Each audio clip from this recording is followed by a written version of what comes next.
Welcome to Vagai Sodava. Today we are going to see about 6th standard English second term from a railway carriage poem. So this is very simple poem. இந்த poem உடைய Tamil clear explanation தான் இன்னைக்கு பார்க்க போகிறோம். இந்த டாப்பிக்கை பாருங்கள், from a railway carriage. So அப்படின்னா என்ன அர்த்தம்? நம்ம ட்ரெயினில் போயிட்டுருக்கும் போது ஜன்னல் வழியாக என்னென்னலாம் பார்ப்போம், அதை பற்றி தான் இந்த போயம் சொல்ல போகுது. இங்கே வார்ம் அப் பாருங்கள், read the title from a railway carriage. So இந்த கேரேஜ்ன்ற வார்த்தை என்னென்னா, இந்த ட்ரெயினில் நிறைய அப்பார்ட்மெண்ட் இருக்கும் இல்லையா, தனித்தனியாக பாக்ஸாக இருக்கும் இல்லையா, அதில் ஒரு பாக்ஸ் மட்டும் நம்ம கேரேஜ் அப்படின்னு சொல்லுவோம். What do you think the poem is about? இந்த போயம் வந்து எதை பற்றி சொல்லுதுன்னு தெரியுமா? Have you been on a train? இதுக்கு முன்னாடி நீங்கள் ட்ரெயினில் ட்ராவல் பண்ணியிருக்கீங்களா?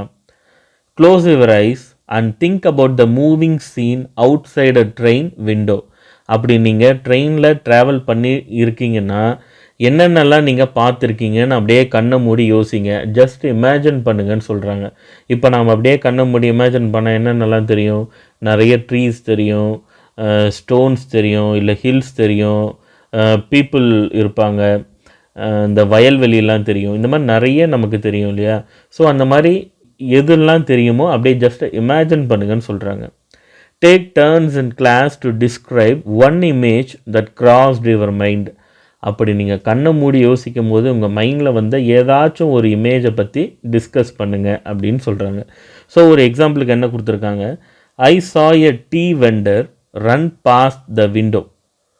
ஸோ ஒரு ஆள் என்ன சொல்கிறாங்க, நான் வந்து ட்ரெயினில் இருக்கும்போது ஜன்னலில் பார்த்தேன். என்ன பார்த்தேன்னா, டீ விற்பார் இல்லையா, ஸோ அந்த டீ விற்கிறவர் வேகமாக ஓடினார், அதை தான் பார்த்தேன்னு ஒருத்தர் சொல்கிறாங்க.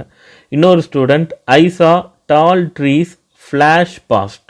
நான் அப்படியே கண்ணை மூடி யோசிக்கும் போது ட்ரீஸ் எல்லாம் அப்படியே ஃபாஸ்ட்டாக என்னை கடந்து போகிற மாதிரி பார்த்தேன் அப்படின்னு சொல்கிறாங்க. இதெல்லாம் நம்மளே இமேஜின் பண்ணுறதா இல்லையா? இப்போ இந்த போயமில் நிறைய விஷயங்கள் ட்ரெயின் போகும்போது பார்த்ததா சொல்கிறாங்க. எல்லாமே ரொம்ப சூப்பராக இருக்குது. ஸோ அது எல்லாமே நம்ம இப்போ பார்க்கலாம். ஓகே, இப்போ நான் 4 லைன்ஸாக படிச்சுட்டு நான் உங்களுக்கு எக்ஸ்பிளைன் பண்ணுறேன். ஓகே, ஃபஸ்ட் லைன் பாருங்கள். Faster than fairies, faster than witches. ஃபேரிஸ்னா என்ன? ஏஞ்சல்ஸ், நம்ம தேவதைன்னு சொல்லுவோம் இல்லையா? ஸோ தேவதைங்களாம் என்ன பண்ணுவாங்க, ரெக்கெல்லாம் வச்சுக்கிட்டு அப்படியே பறப்பாங்க இல்லையா? ஸோ அந்த ட்ரெயின் வந்து எப்படி போகுது? தேவதைகளை விட ஃபாஸ்ட்டாக போகுது. Pastor than witches. விச்சஸ்னால் என்ன? மந்திரவாதிங்க. இந்த மந்திரம்லாம் போடுவாங்க இல்லையா, இந்த ஹாரி பாட்டர் படத்தில் பார்த்துருப்பீங்க, கேப்லாம் வச்சுக்கிட்டு மேஜிக் பண்ணுற மாதிரி இருப்பாங்க இல்லையா? ஸோ அந்த மாதிரி ஆளை தான் நம்ம விச்சஸ்ன்னு சொல்லுவோம். ஸோ விச்சஸ் மந்திரவாதிங்க ஃபாஸ்ட்டாக போகிறதுக்கு வாய்ப்பு இருக்குது இல்லையா? ஸோ மந்திரவாதிங்களை விடவும் ஏஞ்சல்ஸை விடவும் ஃபாஸ்ட்டாக போகுது நம்ம train. Bridges and houses, hedges and ditches. So இப்போ ட்ரெயின் வந்து எதெல்லாம் கடந்து போகுது அதை தான் இப்போ பார்க்க போகிறோம். செகண்ட் லைனில் என்னென்ன சொல்கிறாங்க? பிரிட்ஜஸ்லாம் கடந்து போகுது. அண்ட் ஹவுசஸ், வீடுங்க எல்லாத்தையும் கடந்து போகுது. Hedges and teaches. ஹெட்ஜஸ்னால் என்னது? வேலிங்கெல்லாம் இருக்கும் இல்லையா, இந்த புதருங்கள்லாம் இருக்கும் இல்லையா? நம்ம ட்ரெயினில் பார்க்கும்போது எல்லாமே வந்து அக்ரிகல்ச்சரல் லேண்டை மட்டும் பார்க்க மாட்டோம். நிறைய இந்த முற்புதர்கள், நிறைய தேவையில்லாத செடிங்கள்லாம் நிறைய வளர்ந்துருக்கும் இல்லையா? ஸோ அந்த மாதிரி இடங்களையும் பார்ப்போம் இல்லையா? அதுதான் ஹெட்ஜஸ். அண்ட் டிச்சஸ், நம்ம டிச்சுன்னு சொல்லுவோம் இல்லையா, அதாவது இந்த சாக்கடை தண்ணியெல்லாம் ஓடும் இல்லையா? ஸோ அந்த இடம் தான் என்னது? டிச்சஸ். ஸோ அந்த ட்ரெயின் வந்து எந்த அளவுக்கு வேகமாக போகுதான்? ஏஞ்சல்ஸை விட, மந்திரவாதிகளை விட வேகமாக போகுது. Which means fairies, witches. Then second line என்ன சொல்லுது? அந்த ட்ரெயின் எதெல்லாம் கடந்து போகுது? Bridges, houses, hedges and ditches. Third line பாருங்கள். And charging along like troops in a battle. ட்ரூப்ஸ்னா இந்த ஆர்மி பீப்புளெலாம் இருக்காங்க இல்லையா, இந்த இராணுவ வீரர்கள்லாம் இருக்காங்க இல்லையா, அவங்கள தான் ட்ரூப்ஸ்ன்னு சொல்லுவோம். இன் அ பேட்டில் மீன்ஸ் வார்னா சண்டை போடுறது. சார்ஜிங், இந்த இடத்துல சார்ஜிங்ன்றது நம்ம மொபைலில் சார்ஜ் பண்ணுறது கிடையாது. சார்ஜிங்னா ரொம்ப ஃபாஸ்ட்டாக செயல்படுறது. சடனாக இப்போது வந்து இந்த ஆர்மி பீப்புளெலாம் வந்து இன்னொரு கண்ட்ரி ஆர்மியை அட்டாக் பண்ணுறதுக்கு எவ்வளோ ஃபாஸ்ட்டாக இருப்பாங்க. கொஞ்ச நேரம் மிஸ் ஆனால் கூட நம்ம போரில் தோற்றுருவோம் இல்லையா? ஸோ அந்தளவுக்கு அவங்க ஃபாஸ்ட்டாக இருந்தால் தான் நம்ம ஜெயிக்க முடியும். அதை தான் இங்கே சொல்கிறாங்க. எந்த அளவுக்கு அந்த ஆர்மி பீப்புள் சண்டை போடும்போது ஃபாஸ்ட்டாக, ஆக்டிவாக, சுறுசுறுப்பாக, சடனாக ஆப்போசிட் பீப்புளை அட்டாக் பண்ணுவாங்களோ அதே மாதிரி நம்ம ட்ரெயினும் எப்படி இருக்குது, ஃபாஸ்ட்டாக மூவ் ஆகுது. 4th line, all through the meadows the horses and cattle. So மெடோஸ்னா என்னது? மெடோஸ் மீன்ஸ் இந்த புல்வெளிங்க. இந்த கிரிக்கெட் கிரவுண்டில் நிறைய புல்லெல்லாம் வளர்ந்து அப்படியே பச்சை பசுமையாக இருக்கும் இல்லையா? அப்புறம் நம்ம கார்டன்லலாம் கூட இல்லை ஒரு சில இடத்துல நிறைய புல்லுங்கள்லாம் வளர்ந்து பசுமையாக இருக்கும் இல்லையா? ஸோ அந்த மாதிரி புல்லெல்லாம் வளர்ந்து இருக்கிற இடம் தான் என்னது? மெடோஸ். ஸோ இந்த ட்ரெயின் எதெல்லாம் கடந்து போகுது?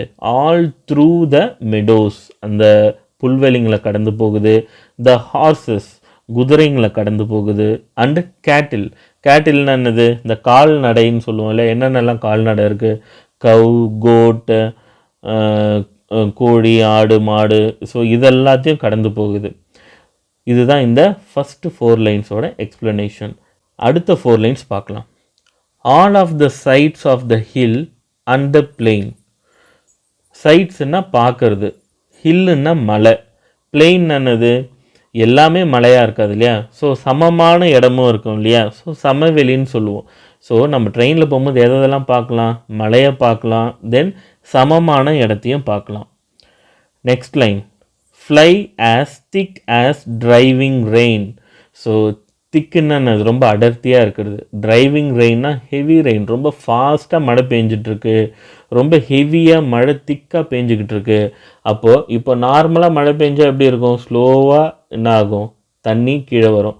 ஆனால் ஃபாஸ்ட்டாக மழை பெஞ்சால் பெரிய பெரிய ட்ராப்பாக ஃபாஸ்ட்டாக கீழே வரும் இல்லையா? ஸோ அந்த மாதிரி ஒரு ஃபாஸ்ட்டில் அந்த ட்ரெயின் அப்படியே பறந்துக்கிட்டு இருக்கு, அப்படியே ஃபாஸ்ட்டாக போயிட்டுருக்கு. And ever again in the wink of an eye painted stations whistle by. And ever அகெயின்னா அதுக்கப்புறம் மறுபடியும் பார்க்கவே முடியாது, அவ்வளோ ஸ்பீடில் போயிட்டுருக்கு. இப்போது நம்ம போயிட்டே இருப்போம், திடீர்னு ஏதோ ஒன்று பார்க்குறோன்னா அடுத்த செகண்ட் அது டக்குன்னு மறைஞ்சிரும் இல்லையா? அவ்வளோ ஸ்பீடில் ட்ரெயின் போயிட்டுருக்கு. Ever again in the wink of an eye. விங்க்னு என்னது? நம்ம கண்ணை சிமிட்டுறோம் இல்லையா? அதுக்கு பேர் தான் விங்க். நம்ம கண்ணை சிமிட்டுற அந்த ஃப்ராக்ஷன் ஆஃப் செகண்டில் அந்த ட்ரெயின் வந்து எல்லாத்தையும் கடந்து போய்கிட்டே இருக்குது. எதை கடந்து போயிட்டு இருக்குது லாஸ்ட்டாக? Painted stations whistle by. So train வந்து அப்படியே ஹார்ன் அடிச்சுக்கிட்டே, விசில் அடிச்சுக்கிட்டே அழகாக பெயிண்ட் பண்ணி வச்சுருக்க அந்த ரயில்வே ஸ்டேஷனெல்லாம் கடந்து ஃபாஸ்ட்டாக போய்கிட்டே இருக்குது. ஸோ இதுதான் இந்த ஃபஸ்ட்டு 8 லைன்ஸ். ஓகே, இப்போ நம்ம அடுத்த 8 லைன்ஸ் பார்க்கலாம். Here is a child who clambers and scrambles. கிளாம்பர்ஸ்னால் என்ன? ஸ்க்ராம்பிள்ஸ்னால் என்ன? கிளாம்பர்ஸ்னாலும் ஸ்க்ராம்பிள்ஸ்னாலும் ஒரே மீனிங் தான். என்னென்னா கிளைம் பண்ணுறது, ஏறுறது, மரத்து மேலே ஏறுவோம் இல்லையா? ஸோ அதுக்கு பேர் தான் என்னது? கிளாம்பர்ஸ் அண்டு ஸ்க்ராம்பிள்ஸ். ஸ்லைட் டிஃப்ரென்ஸ் என்னென்னா, கிளாம்பர்ஸ் மீன்ஸ் கிளைம்பிங் டிஃபிகல்ட்டி, கஷ்டப்பட்டு மேலே ஏறுறது, கையை காலெல்லாம் யூஸ் பண்ணி கஷ்டப்பட்டு மேலே ஏறுறது. ஸ்க்ராம்பிள்ஸ்னால் குயிக்காக மேலே ஏறுறது, கஷ்டப்பட்டாலும் குயிக்காக மேலே ஏறுறது. ஸோ ஒரு சைல்டு என்ன பண்ணுறான்? கஷ்டப்பட்டு குயிக்காக ஒரு மரத்து மேலே ஏறுறான். ஏறி என்ன பண்ணுறான்? All by himself and gathering brambles. பிராம்பிள்ஸ்னால் என்னதுன்னா பிளாக்பெர்ரி, இந்த ரெட்பெர்ரி அந்த மாதிரிலாம் சொல்லுவோம் இல்லையா? ஸோ அந்த மாதிரி பிளாக்பெர்ரி ஃப்ரூட்டு தான் என்னது? பிராம்பிள்ஸ். அந்த சின்ன பையன் என்ன பண்ணுறான்?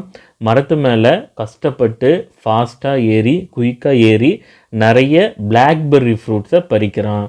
இந்த சீனை வந்து ட்ரெயினில் போகும்போது பார்க்கலாம். Next, here is a tramp who stands and gazes. So ட்ராம்ப்னா என்னது? இந்த நாடோடிகள் சொல்லுவோம் இல்லையா? ஒரு இடத்துலேருந்து இன்னொரு இடத்துக்கு நடந்தே போவாங்க, நடந்தே தான் வருவாங்க, இல்லை ஊர் சுற்றி திரிகிறவங்க தேவையில்லாமல், எப்படி வேணாலும் எடுத்துக்கலாம் இந்த ட்ராம்ப்பு. இல்லைன்னா வேலை தேடி இன்னொரு இடத்துக்கு போகிறவங்க, ஒரு இடத்துலேருந்து இன்னொரு இடத்துக்கு போகிறவங்க ஆனால் நடந்தே போகிறவங்க, அவங்கள தான் நம்ம ட்ராம்ப்புன்னு சொல்லுவோம். அவங்க எல்லோரும் என்ன பண்ணுறாங்க? ட்ரெயின் போகிற வேகத்தை பார்த்து கேசஸ் அப்படியே ஆச்சரியமாக அப்படியே முறைச்சிக்கிட்டே இருக்காங்க, ட்ரெயினை பார்த்துக்கிட்டே இருக்காங்கன்னு அர்த்தம். And there is the green for stringing the daisies. So டெய்ஸிஸ்ன்றது என்னது? டெய்ஸி பூன்னு சொல்லுவோம் இல்லையா? ஸோ டெய்ஸிஸ் அந்த ஃப்ளவரை வந்து ஸ்ட்ரிங்கிங் கட்டிக்கிட்டு இருக்காங்க. பெண்கள் எல்லாரும் அந்த டெய்ஸி பூவை கட்டிக்கிட்டு இருக்காங்க. Here is a cart run away in the road lumbering along with man and load. So காட்னா என்ன, வண்டி. ஸோ வண்டி வந்து ரோட்டில் வேகமாக போயிட்டுருக்கு, நிறைய லோடு ஏற்றிக்கிட்டு போயிட்டுருக்கு, அதுக்கு மேலே அந்த வண்டியை ஓட்டுறவன் உட்காந்து ஓட்டிகிட்டு போயிட்டுருக்கான். And here is a mill and there is a river. Mill அப்படின்னா என்ன, ஆலை, இந்த நெல் ஆலை அந்த மாதிரி சொல்லுவோம் இல்லையா, நெல்லெல்லாம் அவிச்சு அதை வந்து ரைஸாக ப்ரொடியூஸ் பண்ணுவாங்க இல்லையா, அதுதான் mill. There is a river. So இங்கே வந்து மில் இருக்குது, அங்கே நதி ஒன்று போயிட்டுருக்கு. Each a glimpse and gone for ever. கிளிம்ஸ்னா என்னது, இப்போ ஃபார் எக்ஸாம்பிள் நம்ம டெஸ்ட்டுக்கு போவோம் இல்லை எக்ஸாமுக்கு போவோம், போகிறதுக்கு முன்னாடி ஜஸ்ட் ஒரு தடவை ஃபாஸ்ட்டாக அப்படியே ரிவைஸ் பண்ணுவோம் இல்லையா, என்ன பார்த்தோன்றத முக்கியமானது மட்டும், அதுக்கு பேர் தான் glimpse. Each a glimpse and gone for ever. நம்ம ட்ரெயினில் அவ்வளோ ஃபாஸ்ட்டாக போயிட்டு இருக்கும்போது ஃப்ராக்ஷன் ஆஃப் செகண்டில் மட்டும்தான் இப்போ சொன்ன விஷயங்களை நம்ம பார்க்க முடியும். அடுத்த செகண்ட் என்ன ஆகிடும், கான் ஃபார் எவர், அது மறைஞ்சே போயிடும், அது நம்மளால் பார்க்க முடியாது, அந்தளவுக்கு ட்ரெயின் ஸ்பீடாக போயிட்டுருக்குன்னு அர்த்தம். ஸோ நம்ம டோட்டலாக 16 லைன்ஸ் பார்த்துருக்கோம். இதை வந்து நல்லா புரிஞ்சு நீங்கள் இந்த போயமை கற்றுக்கிட்டிங்கன்னா நம்ம கொஸ்டின் அண்ட் ஆன்சர் படிக்கும் போதோ இல்லை மீனிங்ஸ் படிக்கும் போதோ ரொம்ப ஈஸியாக புரியும், நம்ம ஈஸியாகவும் டெஸ்ட்டில் எழுதலாம். இந்த போயமை நமக்கு கொடுத்தவங்க ராபர்ட் லூயிஸ் ஸ்டீவன்சன். ஸோ இதுதான் இந்த போயம். இந்த போயமை நல்லா கேட்டு லிசன் பண்ணி நல்லா புரிஞ்சுக்கோங்க, அப்போ தான் நம்ம கொஸ்டின் ஆன்சர் எழுத முடியும். இந்த போயம் உங்களுக்கு நல்லா புரிஞ்சிருந்ததுன்னா ப்ளீஸ் லைக் பண்ணுங்கள், ஷேர் பண்ணுங்கள், முக்கியமாக சப்ஸ்கிரைப் பண்ணுங்கள், ஆடை வந்து ஸ்கிப் பண்ணாமல் பாருங்கள். ஸோ அது எனக்கு வந்து கொஞ்சம் ஹெல்ப்ஃபுல்லாக இருக்கும். ஸோ இன்னும் இதனோட கொஸ்டின் அண்ட் ஆன்சரோடைய வீடியோலாம் நான் போட போகிறேன். ஸோ அதனோட லிங்க்கை நான் டிஸ்கிரிப்ஷனில் கொடுக்குறேன், ஒரு 2-3 டேஸில் கொடுக்குறேன். ஸோ நீங்கள் அந்த கொஸ்டின் அண்ட் ஆன்சரையும் போய் பார்த்து யூஸ் பண்ணிக்கோங்க. Thank you children.